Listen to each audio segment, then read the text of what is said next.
नमस्कार, आप देख रहे हैं स्पेशल रिपोर्ट। आपके साथ मैं हूं अंजना ओम कश्यप। और राहुल गांधी ने सरकार को घेरा, स्मृति ईरानी जवाब दे रही हैं। सबको अपने आशीष वचन दिए, मैं उसके लिए सर्वप्रथम उनका आभार व्यक्त करना चाहती हूं और महामहिम राष्ट्रपति जी से कहना चाहती हूं आपके माध्यम से कि वो न सिर्फ आदिवासी समुदाय का, न सिर्फ महिलाओं का, बल्कि पूरे राष्ट्र का गौरव है। मैं आज इस सदन में एक सांसद को सुन रही थी जिन्होंने अपने भाषण की शुरुआत ही इन शब्दों से की कि वो महामहिम राष्ट्रपति जी के अभिभाषण का विरोध करते हैं। कहीं ना कहीं मन में ये टीस थी कि महामहिम राष्ट्रपति जी किसी एक राजनीतिक दल से नहीं बल्कि पूरे राष्ट्र के गौरव से, गरिमा से संबंधित हैं। तो जो राष्ट्र का सबसे उत्तम प्रतीक है, उनका विरोध इस सदन में, उनके भाषण का विरोध इस सदन में क्यों हो, ये मेरे मन में प्रश्न निश्चित रूप से उठा।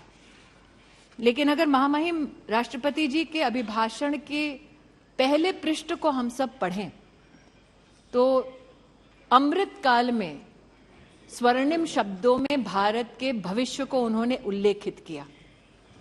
एक तरफ आत्मनिर्भरता की बात की और दूसरी ओर मानवीय कार्यों की बात की।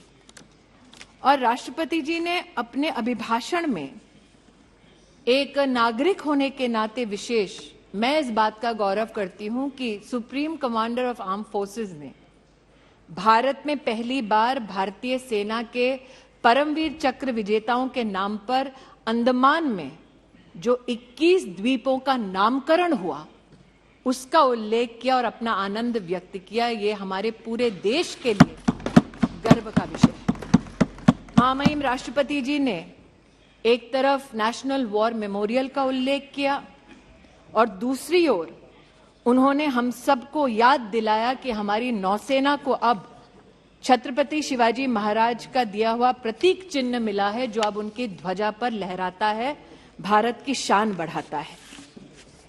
और महामहिम राष्ट्रपति जी के इस उद्बोधन में, अभिभाषण में मात्र 2-3 बिंदुओं पर मैं अमेठी की सांसद के नाते भी आपकी अनुमति से आभार व्यक्त करना चाहती हूं।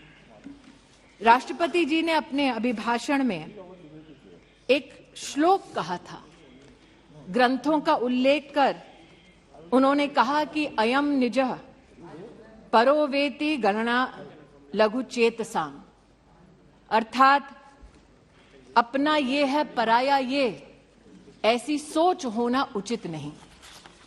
और राष्ट्रपति जी के इसी संकल्प, इसी चिंतन को चरितार्थ किया है मोदी सरकार ने। इसलिए अमेठी की सांसद होने के नाते हमारे यशस्वी प्रधान सेवक का मैं आज विशेष आभार व्यक्त करती हूं, क्योंकि अपने पराये की सोच से परे हटकर मेरे संसदीय क्षेत्र में महामहिम राष्ट्रपति जी के अभिभाषण को अगर मैं अमेठी की दृष्टि से देखूं तो हमने क्या पाया, क्योंकि 50 वर्ष खोया बहुत मेरे संसदीय क्षेत्र ने। आज इस सदन में एक सज्जन जिनको अमेठी ने मैजिक दिखाया और विधानसभा के चुनाव में 4 विधानसभा क्षेत्रों की सिक्योरिटी डिपॉजिट भी जब्त कराई, ऐसे सज्जन ने हमारे प्रधान सेवक पर कटाक्ष किया। लेकिन मैं अमेठी की ओर से आज इस बात का उल्लेख निश्चित रूप से करना चाहती हूं कि जब रूस के साथ भारत में शस्त्र की दृष्टि से नई तकनीक का संचार हो तो 5,000 करोड़ की लागत की असॉल्ट राइफल की फैक्ट्री अमेठी तब आई जब सांसद भारतीय जनता पार्टी का नहीं था बल्कि कांग्रेस पार्टी का था। राष्ट्र के संरक्षण के लिए अपने पराये का भेद ना कर ये उत्तम उदाहरण मेरे संसदीय क्षेत्र में प्रस्तुत करने के लिए मैं देश के प्रधान सेवक का आभार व्यक्त करती हूं। महामहिम राष्ट्रपति जी ने अपने अभिभाषण में नारी की प्रतिभा, नारी के योगदान और राष्ट्र के भविष्य के निर्माण में नारी की भूमिका को उल्लेखित किया है।